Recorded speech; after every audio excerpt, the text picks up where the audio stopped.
Guys, ఈరోజు వీడియోలో మనము భిన్నాల గురించి తెలుసుకోబోతూ ఉన్నాము. భిన్నాలు రకాలు. భిన్నం అంటే ఏంటంటే ఒక భాగాన్ని, అంటే ఒక పూర్తి భాగాన్ని, అంటే ఒక మొత్తాన్ని కొన్ని భాగాలుగా విభజించి దాన్ని పంచడాన్నే భిన్నము అని చెప్తాం.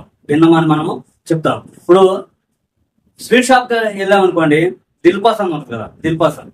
దాన్ని మాక్సిమం గా ఎన్ని భాగాలు చేస్తారు? 4 భాగాలు చేస్తారు. 4 భాగాలు చేస్తారు.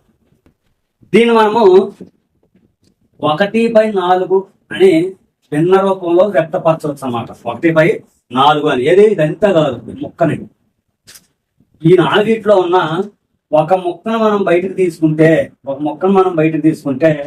1/4 అంటే మొత్తము భాగాలు 4 చేశారు, అందులో 1 తీసుకున్నాం, దాన్ని 1/4 అని వ్యక్తపరుస్తాం. అంటే చిన్న మొక్క తీసుకున్నాం అని చెప్తే అది బాగుంటది కదా, అందుకని భిన్న రూపంలో వ్యక్తపరచాలి అంటే 1/4 అని చెప్తాం. ఓకేనమ్మా? ఇప్పుడు కొంతమంది పనికి వెళ్తారు కదా, పనికి వెళ్ళినప్పుడు 400 వచ్చాయనుకో, 8 మంది పనికి పోతే, 8 మందికి పనికి పోతే ఎంత వస్తాయి? 500 వస్తాయి. 50 వస్తాయి అమ్మా, 50 వస్తాయి. అది ఎలా వస్తుందంటే, ఇది మొత్తం ఒక పూర్తి మొత్తం అనుకుంటే, మొత్తం అనుకుంటే దాన్ని మనము 8 పార్ట్లుగా విభజించాలి. 8 పార్ట్లుగా విభజించినప్పుడు అవి 50 అని, ఒక్కొక్క పార్ట్ కి 50 వస్తాయి అన్నమాట. 50 రూపాయలు వస్తాయి. ఓకేనా? అది భిన్న రూపంలో వ్యక్తపరచు. అంటే ఒక మొత్తాన్ని కొన్ని భాగాలుగా విభజిస్తే, సమాన భాగాలండి, మళ్ళీ వేరువేరుగా. ఇప్పుడు ఇది ఉంది, సపోజ్ ఇలా ఉందనుకోండి, దీర్ఘచతురస్రం, ప్రతి ఏదన్నా ఒక కేకు ఇలా కట్ చేసామనుకోండి, అది 2 సంభాగాలు అయిందా? అవలేదు కదా. అంటే ఇది 1/2 అని మనం చెప్పలేము, ఎందుకంటే 2 సమాన భాగాలు కానీ కొన్ని సమాన భాగాలుగా విభజించినప్పుడు అవి ఎన్నైనా అవ్వచ్చు. ఎన్నైనా అవ్వచ్చు. ఒక వృత్తాన్ని తీసుకుంటే మనము అనంతమైనటువంటి సమభాగాలుగా విభజించవచ్చు అన్నమాట. అంటే మనం తీసుకునే పార్ట్ బట్టి కాదు. పెద్ద వృత్తం తీసుకున్నాం అనుకో, చాలా భాగాలు విభజన. ఇంకా పెద్ద వృత్తం తీసుకుంటే ఆ విధంగా ఎన్ని సమాన భాగాలైనా విభజించవచ్చు. అన్ని సమాన భాగాలలో నుంచి ఒక భాగాన్ని కానీ లేదా అంతకంటే ఎక్కువ భాగాలను కానీ తెలియపరచడాన్ని, వ్యక్తపరచడాన్నే భిన్నము అని చెబుతాము. ఇది 4 భాగాలు చేశాము, 4 సమాన భాగాలు చేశాము. అందులో నుండి ఒక భాగాన్ని తీసుకోవడాన్ని 1/4 అనే భిన్నంగా మనము వ్యక్తపరుస్తాం. 1/4 అనే భిన్నంగా మనము వ్యక్తపరుస్తాం. భిన్నాలు రకాలు, టైప్స్ ఆఫ్ ఫ్రాక్షన్స్. అవి 3 రకాలుగా మనము విభజించవచ్చు అన్నమాట. 3 విధాలుగా మనము విభజించవచ్చు. భిన్నాలు ఎన్ని రకాలు? 3 రకాలు. ఒకటి క్రమభిన్నము, ప్రాపర్ ఫ్రాక్షన్. రెండోది వచ్చేసి అపక్రమ భిన్నము, ఇంప్రాపర్ ఫ్రాక్షన్.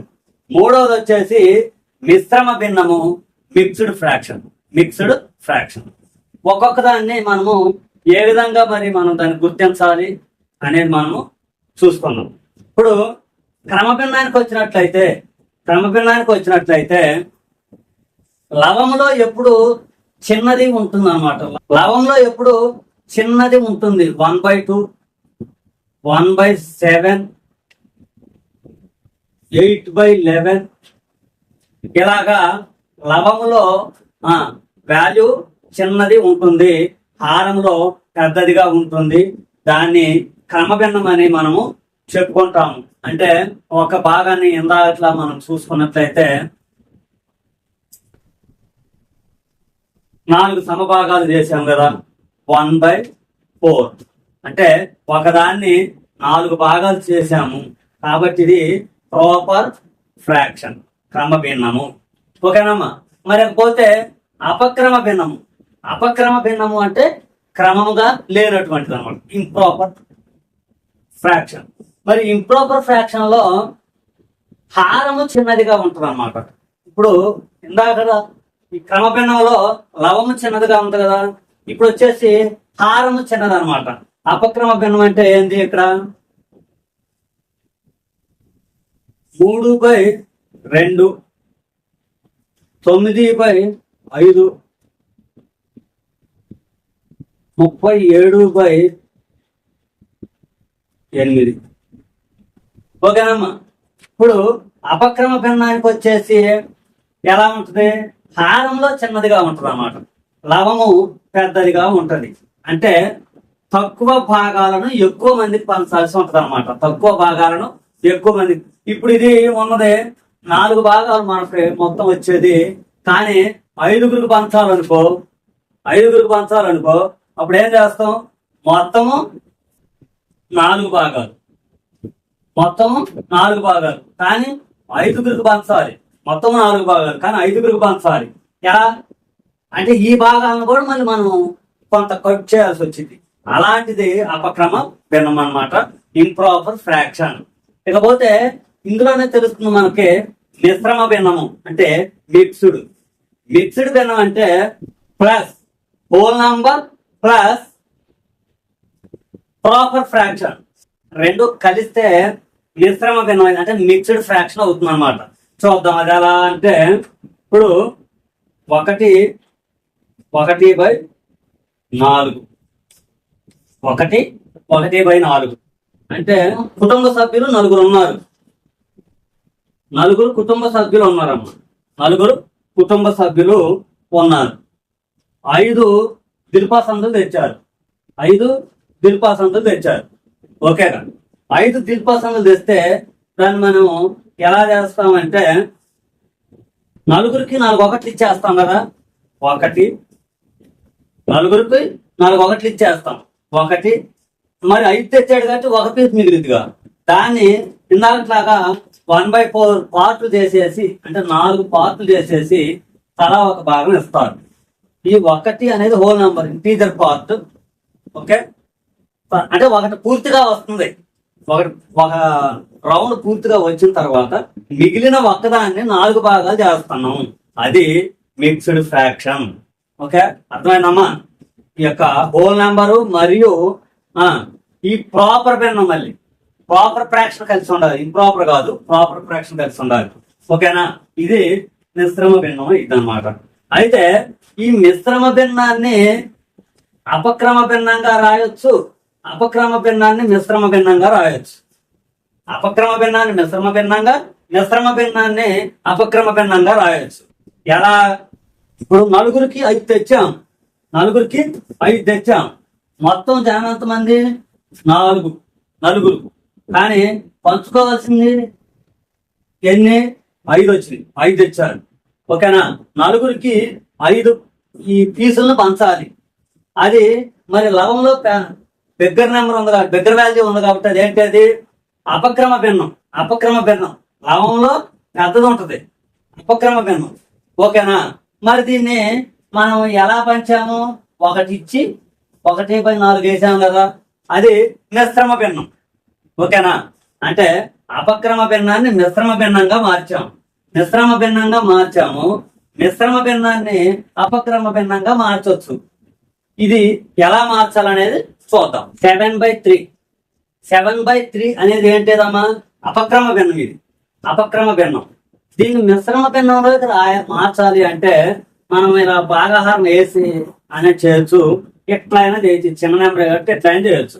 ఎలా, 3 7లో ఎన్ని ఫుల్ టైమ్స్ పోద్ది, 2 టైమ్స్ పోద్ది. ఓకేనమ్మా, 2 టైమ్స్ పోద్ది. 2 టైమ్స్ పోయిన తర్వాత ఇంకెన్ని మిగులుతాయి, 2 టైమ్స్ 6 పోతే 1 మిగిలిద్ది.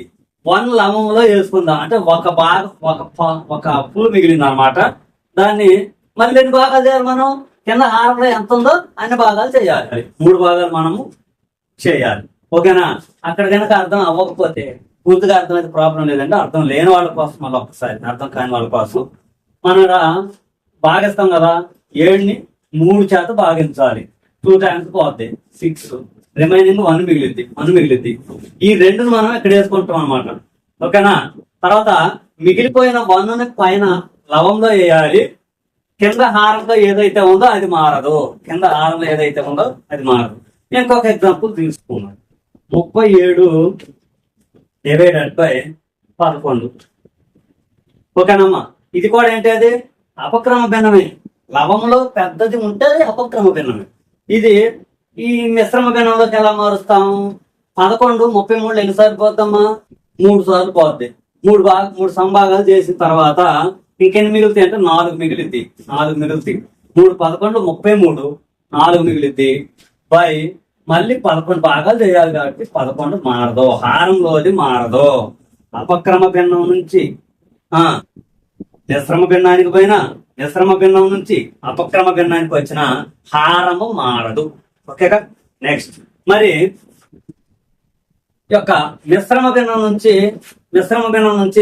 అపక్రమ భిన్నంలోకి మార్చడం అన్నమాట. మిశ్రమ భిన్నం నుంచి అపక్రమ భిన్నంలోకి మార్చడం. మరి ఇప్పుడు ఇదే తీసుకున్నామా? అవసరం లేదు. 1 2/5 ఏదైనా తీసుకోవచ్చు అమ్మా, ఏదైనా తీసుకోవచ్చు. ఇలా తీసుకునేటప్పుడు దీనికంటే పెద్ద పైన ఉండకూడదు. ఎందుకని? మనకి ఇక్కడ కావాల్సింది ప్రాపర్ ఫ్రాక్షన్, సమభిన్నం. కాబట్టి లవంలో చిన్నదే ఉండాలి. ఓకే, అట్టేందుకు నేను 7/5 తీసుకుంటా అంటావు. మరి 7/5 తీసుకుంటే 7 5 పోయిద్దిగా. అప్పుడు మరి 7/5 అట్టుండిద్ది. మళ్ళీ ఆ 7లో ఒకసారి పోయిద్ది కాబట్టి ఆ ఒకటి వచ్చి కలుస్తుంది అనమాట.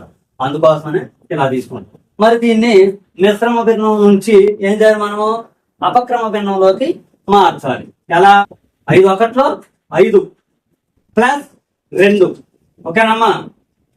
Left to right 5 1 5 plus 2 7/5. హారం మారదు. 7/5.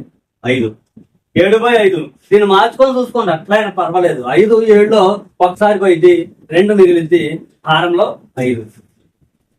నెక్స్ట్ 2 7/9. ఇప్పుడు దీని నుంచి ఏం రాసుకోవచ్చు?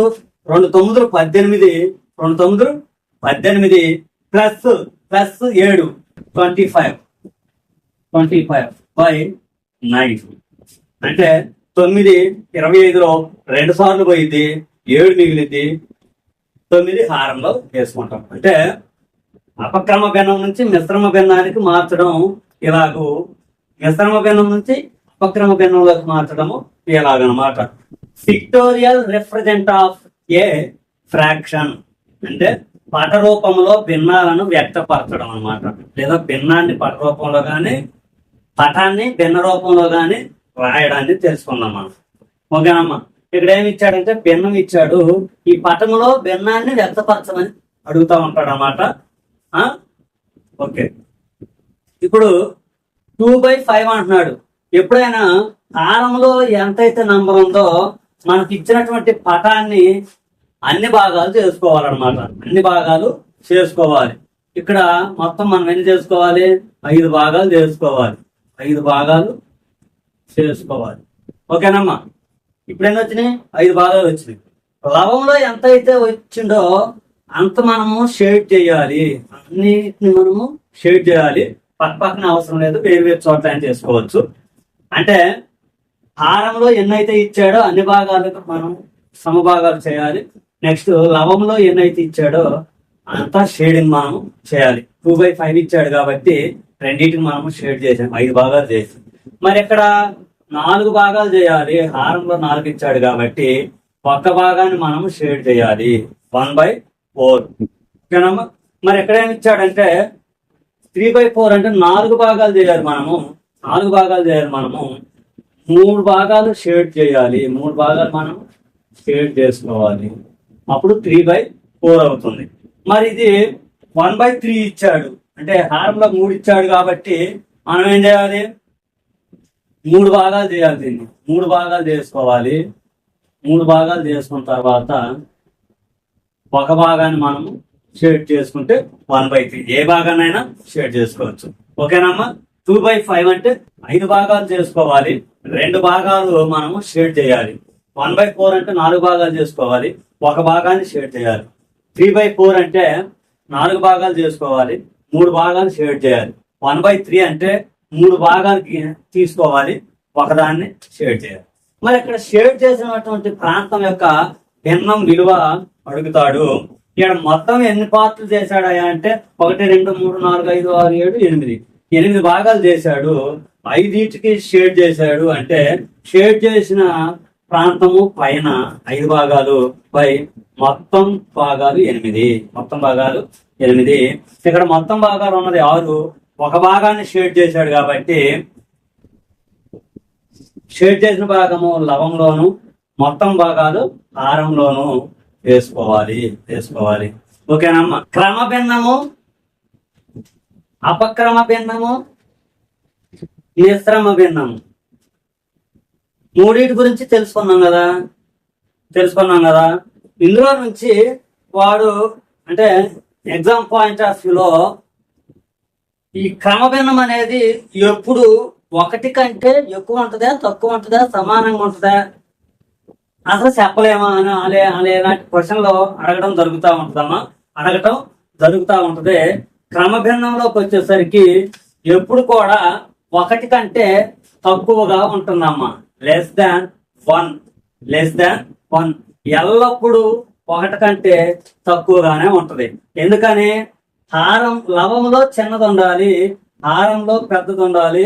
అదే క్రమభిన్నం కాబట్టి. మరి ఒకటిని 3 భాగాలు చేస్తున్నాం అంటే ఈ భిన్నము ఒకటి కంటే తక్కువే కదా. అందుకని క్రమభిన్నం ఎప్పుడు ఒకటి కంటే తక్కువగానే ఉంటుంది. ఇకపోతే అపక్రమ భిన్నం వచ్చేసి ఎల్లప్పుడు కూడా ఒకటి కంటే ఎక్కువ గాని, ఒకటి కంటే ఎక్కువగా గాని, ఒకటికి సమానంగా గాని ఉంటది అనమాట. ఒకటి కంటే ఎక్కువగా గాని, ఒకటికి సమానంగా గాని ఉంటది. Greater than or equal to 1 అంటే దీని గురించి ఏందయ్యా అంటే, ఇప్పుడు అపక్రమ భిన్నం మనము 3/2 రాస్తాం కదా. ఓకేనమ్మా, 3/2 రాస్తాం. అయితే మామూలుగా హోల్ నెంబర్ ని కూడా మనము అపక్రమ భిన్నం అంటే ప్రతి నంబర్ ని మనము భిన్న రూపంలో వ్యక్తపరచవచ్చు. ఇప్పుడు 9 ఉన్నది, దాన్ని భిన్న రూపంలో రాయొచ్చు. మనం 6 ఉంది, 5 ఉంది, ఏదైనా భిన్న రూపంలో మనము రాయొచ్చు. ఎలా రాయొచ్చు? ఈ 9 వచ్చే విధంగా మనము ఎలా రాయొచ్చు? బై 1 రాయొచ్చు, బై 1 రాయొచ్చు. 27/3 రాస్తే 9 వచ్చింది అంటే అది వేరు. కానీ ఇందులో చూస్తే 9/1 విలువ ఏమైనా మారదు కదా. 9ని 1 భాగిస్తే ఆన్సర్ 9, సమాధానం 9 వచ్చింది. హారంలో ఏమీ మిగలదు, శేషము 0. 6/1 విలువ ఏం మారదు. 5/1 అంటే ప్రతి దాన్ని కూడా మనము భిన్న రూపంలో రాయగలం అన్నమాట. ఈ యొక్క హోల్ నెంబర్స్ కూడా అపక్రమ భిన్నంలోకి వస్తాయి. అది ఎలా వస్తుంది అంటే, ఇప్పుడు 3/3 రాస్తాము, లేదా 7/7 రాస్తాము అనుకో. 7/7 రాస్తాము అనుకో. దీని వాల్యూ ఈజ్ 1. దీని వాల్యూ వచ్చేసి 1 కదా. 1కి సమానంగా ఉంటుంది. ఇది కొట్టేస్తే అంతే కదా. అది అపక్రమ భిన్నము. ఎప్పుడు కూడా ఒకటి కంటే ఎక్కువగా గాని, ఒకటికి సమానంగా గాని ఉంటది. మిశ్రమ భిన్నం వచ్చేసి ఎల్లప్పుడూ ఒకటి కంటే ఎక్కువగానే ఉంటది అనమాట. గ్రేటర్ దాన్ 1 ఎల్లప్పుడూ మిశ్రమ భిన్నం అనేది ఒకటి కంటే ఎక్కువగానే ఉంటది. ఎందుకంటే మనం ఇక్కడ ఏం రాస్తామంటే, హోల్ నెంబర్ ఒకటి వేసిన తర్వాత మిగతా భాగాలను మనం పంచుతాం. ఓకేనా. 1 × 1/7 ఒక భాగం తర్వాత మళ్ళీ పంచుకుంటున్నాం కాబట్టి ఇది ఎప్పుడు ఒకటి కంటే ఎక్కువే ఉంటది.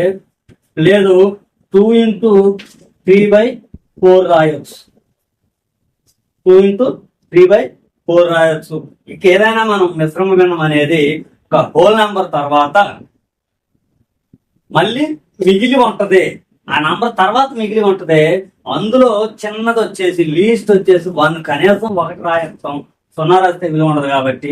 అంటే మిశ్రమ భిన్నం అనేది ఎప్పుడు ఒకటి కంటే ఎల్లప్పుడూ ఒకటి కంటే ఎక్కువగా ఉంటుంది. భిన్నాలు మళ్ళీ 3 రకాలుగా మనం చెప్పుకోవచ్చు. 3 విధాలుగా చెప్పుకోవచ్చు. సజాతి భిన్నాలు, విజాతి భిన్నాలు, సమాన భిన్నాలు. అంటే like fractions, unlike fractions, equivalent fractions. అయితే సజాతి భిన్నాలు అంటే 2 లేదా అంతకంటే ఎక్కువ భిన్నాలను మనం పోల్చేటప్పుడు, 2 లేదా అంతకంటే ఎక్కువ భిన్నాలు మనం తీసుకున్నప్పుడు హారము సమానముగా ఉన్నట్లయితే దానిని మనము సజాతి భిన్నాలు అనొచ్చు అన్నమాట. సజాతి భిన్నాలు అనొచ్చు. ఓకేనమ్మా. 7/3, 9/3, 14/3 మూడుని 9లో 3 సార్లు పోతుంది, అది వేరే విషయం. పక్కన పెడితే భిన్న రూపంలో రాసినప్పుడు 7/3, 9/3, 14/3 ఇలా హారాలు సమానంగా ఉంటే దాన్ని సజాతి భిన్నాలని మనము అంటాము. లవాలతో ఎటువంటి సంబంధము లేదు. నెక్స్ట్ పోతే విజాతి భిన్నాలు. మరి విజాతి భిన్నాలు ఏంటంటే దీనికి ఆపోజిట్. అంటే హారాలు విడివిడిగా ఉండాలన్నమాట, సమానంగా ఉండకూడదు. అంటే దీని అర్థం ఏంటంటే లవం సమానంగా ఉన్నా పర్వాలేదు కానీ హారములు సమానంగా ఉండవు. దానిని విజాతి భిన్నాలని మనము చెప్పుకోవచ్చు. 2/3, 5/2, 7/9. ఓకే అమ్మా. విజాతి భిన్నాలు అంటే ఏంటంటే ఇక్కడ హారములు సమానముగా ఉండకూడదు. లవములు సమానంగా ఉన్నా పర్వాలేదు, లవములు సమానంగా ఉన్నా పర్వాలేదు, హారములు వేరువేరుగా ఉంటే దాన్ని విజాతి భిన్నాలని మనము చెప్పుకుంటా ఉంటాం. మరి ఈక్వలెంట్ అంటే సమాన భిన్నాలు ఏందయ్యా అంటే లవాలు వేరుగా ఉండాలి, హారాలు వేరుగా ఉండాలి, లేదా సమానంగా అయినా ఉండొచ్చు, కానీ వాల్యూ మాత్రం సమానంగా ఉండాలి. ప్రతిభిన్నం యొక్క వాల్యూ కూడా సమానంగా ఉండాలి. అది ఈక్వలెంట్ ఫ్రాక్షన్. అంటే సమాన భిన్నాలు అంటే ఏంటి? లవాలు వేరుగానే ఉన్నాయి, హారాలు కూడా వేరుగానే ఉన్నాయి. వేరుగా ఉన్నా సమానంగా ఉన్నా సంబంధం లేదు మనకి, కానీ ఇక్కడ వచ్చిన వాల్యూ సమానంగా ఉంటే దాన్ని ఈక్వలెంట్ ఫ్రాక్షన్ అంటారు అన్నమాట. ఓకేనా? సమాన భిన్నాలు అంటారు. ఇక్కడ 1/2. మరి ఈ 5/10 అంటే దీన్ని మనము భాగించినట్లయితే ఏమొచ్చిద్దమ్మా? అయ్యాకం 2 సార్లు పోయింది, 2 సార్లు పోయింది. 5లో ఎన్నిసార్లు పోయింది? 1 సారి పోయింది. అంటే దీని నుంచి కూడా మనం ఏం రాయొచ్చు? 1/2 రాయొచ్చు. దీని నుంచి కూడా మనం ఏం రాయొచ్చు? 1/2 రాయొచ్చు. మరి ఈ 30/60 అంటే దీని నుంచి కూడా మనం ఏం రాయొచ్చు? 1/2 అనే రాయొచ్చు. మరి ఇది first fraction 1/2, second fraction 1/2, third fraction కూడా 1/2. మరి 3 భిన్నాలు 1/2 అయినప్పుడు అవి సమాన భిన్నాలే కదా. అలాగనమాట. లవహారాలు వేరుగా ఉండి వాటి యొక్క విలువ సమానంగా ఉన్నట్లయితే దాన్ని సమాన భిన్నాలని మనము చెప్పుకోవచ్చు. అయితే ఇందులో నుంచి ఏదైనా మనకు ఒక భిన్నం ఇచ్చి అది 3/4 అనుకో, 3/4, దీనికి సమాన భిన్నాలు భిన్న రూపంలో రాయండి అని అడిగాడు అనుకోండి, అనంతం అంటే ఇన్ఫినిటీ రాయొచ్చు, ఎన్నైనా రాయొచ్చు అనమాట, ఎన్నైనా రాయొచ్చు. కానీ మరి ఎలా రాస్తాం అంటే దీన్ని లవహారాలను ఒకే నెంబర్తో కనుక మనము గుణించినట్లయితే, లవాన్ని హారాన్ని ఒకే నెంబర్తో గుణించినట్లయితే అవి ఎప్పటికీ సమాన భిన్నాలు అయితానే ఉంటాయి అన్నమాట. సమాన భిన్నాలు అయితానే ఉంటాయి.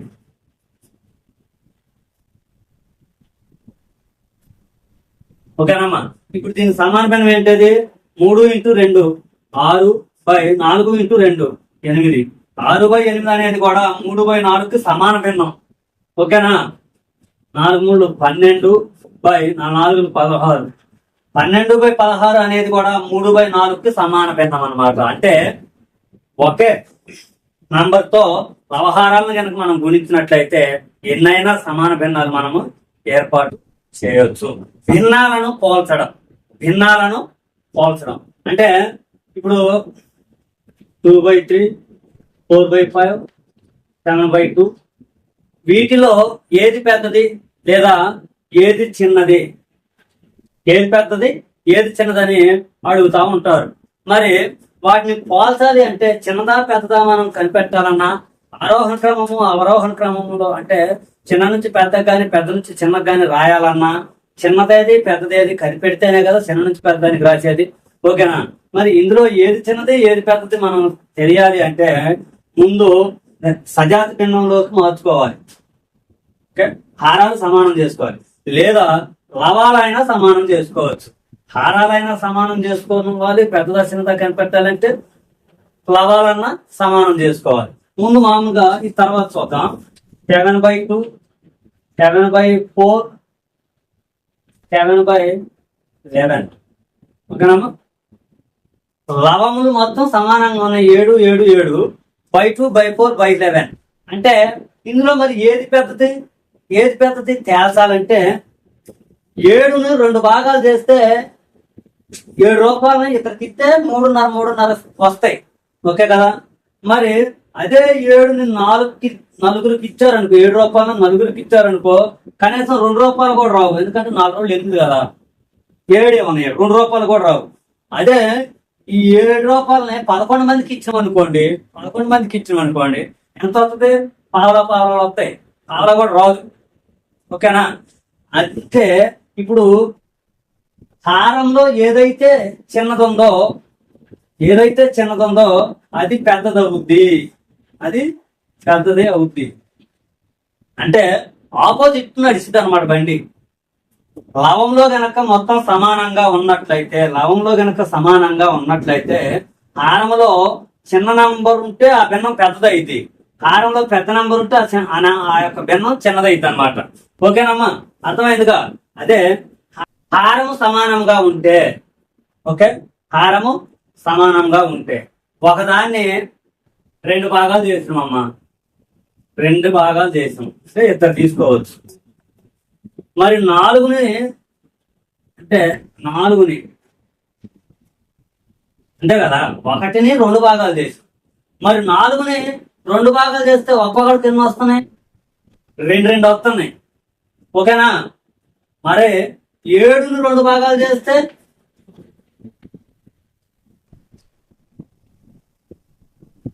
7 ఎన్ని వస్తున్నాయి?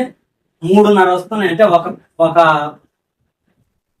రొట్టెని 2 భాగాలు చేసినామమ్మా, 2 సగాలే వచ్చినాయి ఎవరికైనా, ఇద్దరికి. మరి 4 రొట్టెలు తీసుకొచ్చి 2 భాగాలు చేస్తే ఇద్దరికి 2 వస్తాయి. అదే 7 రొట్టెలు తీసుకొచ్చి 2 భాగాలు చేస్తే 3.5 వస్తాయి. అంటే ఇక్కడ లవంలో ఏదైతే పెద్దదిగా ఉంటుందో అది పెద్ద భిన్నము, లవంలో ఏదైతే చిన్నగా ఉంటుందో అది చిన్న భిన్నం. ఓకేనా.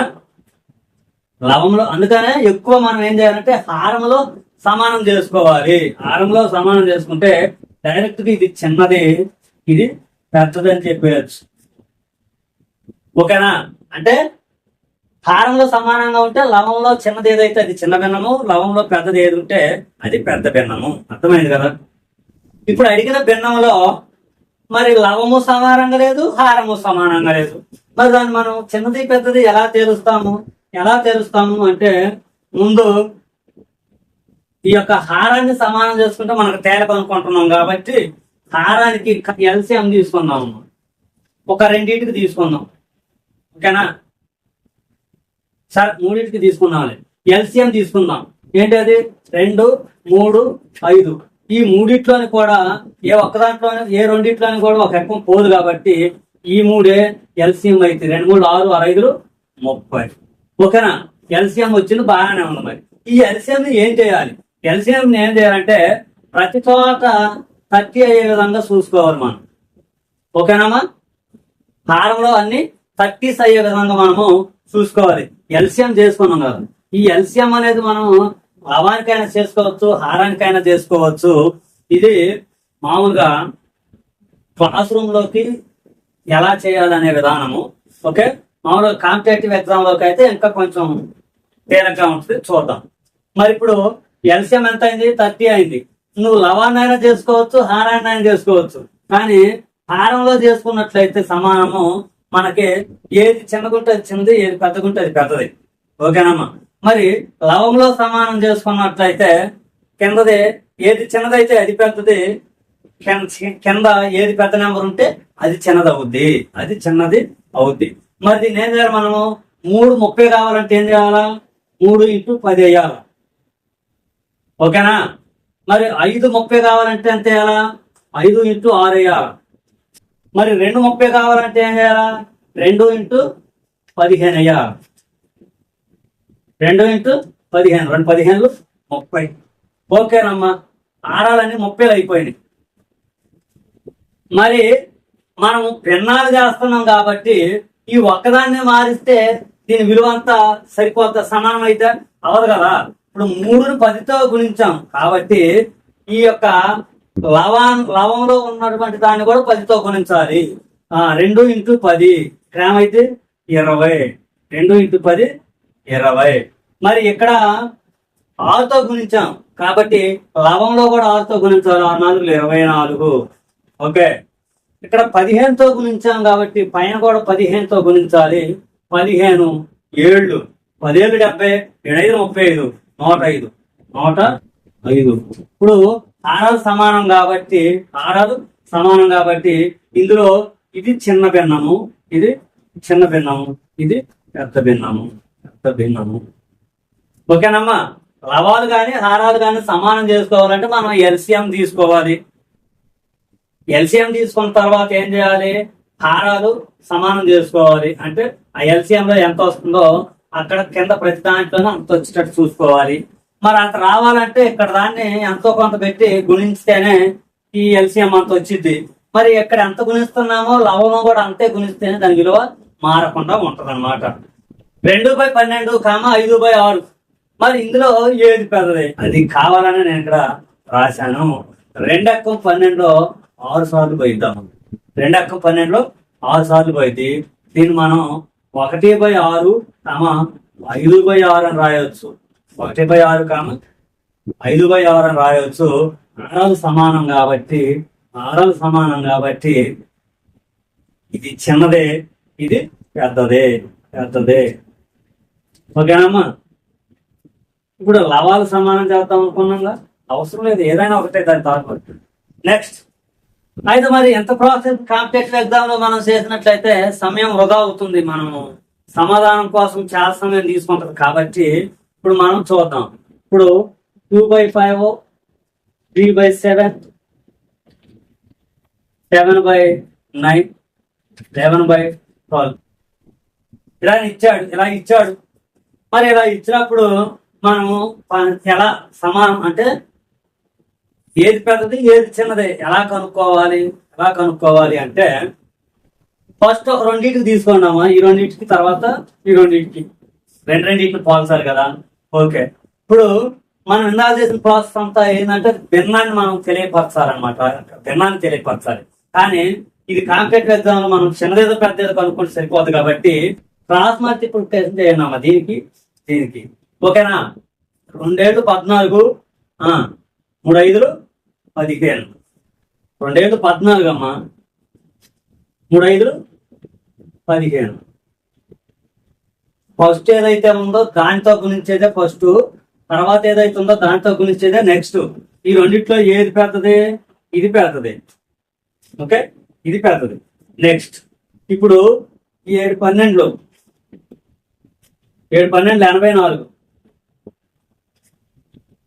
9 11 99. ఓకే, 9 11 99. ఇందులో ఇది పెద్దది, ఇందులో ఇది పెద్దది. మరి ఇప్పుడు ఈ రెండింటికి చూడాలి. ఇది పెద్దదని తేలిందిగా మనకి. మళ్ళీ ఇది పెద్దదని తేలింది. ఈ రెండింటికి చూడాలన్నమాట. మరి 3/7, 11/12. 3/7, 11/12. 3 12 36, 7 11 77. ఇందులో ఏది పెద్దది? ఇది పెద్దది. అంటే 11/7 అనేది 11/12 అనేది పెద్ద భిన్నము. మరి అదేంటి సార్ 2 × 7 14, 3 × 5 15 ఒక్కటే తీసుకున్నారు. మరి ఇది లవం ఏంది, హారం ఏంటంటే మనం ఎల్సిఎం తీసుకున్నప్పుడు వీటిని ఎల్సిఎం చేసినప్పుడు హారంలో సమానంగా వస్తుందమ్మా. హారంలో ఎలాగూ సమానమే అయింది కాబట్టి దాన్ని తీసుకోకుండా కాంపిటేటివ్ ఎగ్జామ్ లో డైరెక్ట్ తీసేస్తుంది. ఓకేనమ్మా. ఈ యొక్క భిన్నాలు అర్థమైనట్లయితే లైక్ చేసి మీ ఫ్రెండ్స్ కి షేర్ చేయండి, సబ్స్క్రైబ్ కూడా చేసుకోండి. ఓకే.